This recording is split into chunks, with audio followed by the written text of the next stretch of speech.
Are expected to get an earful during their meeting tonight as people demand answers in a controversial traffic stop. A deputy was fired after video surfaced showing him repeatedly punching Roderick Walker as Walker was being held down by deputies last Friday. Community members say the deputy's termination doesn't go far enough to address the bigger issue here. Joe Hankey is following the story tonight from the Clayton County District Attorney's Office. The Clayton County District Attorney held a press conference late this afternoon here at the Clayton County Courthouse where she confirmed her office is investigating the incident, but she said she cannot discuss any specifics about the open investigation or take any questions. We have video here shot by a witness on a cell phone of the incident last Friday where Roderick Walker was arrested following a traffic stop.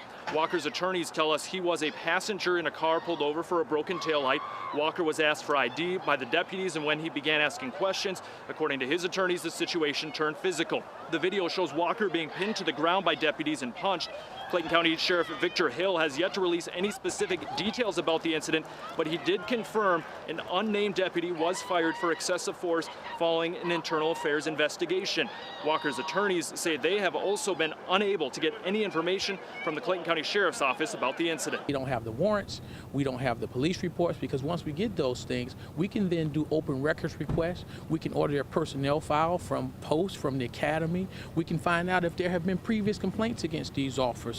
Walker was released overnight from the Clayton County Jail on bond, but with an outstanding warrant in Fulton County, he was immediately transferred and booked into the Fulton County Jail where he remains tonight.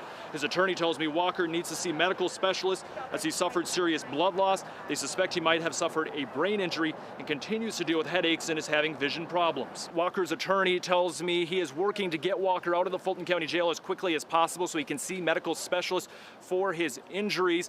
But currently, Fulton County court records show Walker is next scheduled to be in court for a probation hearing on September 29th, 2 weeks from today.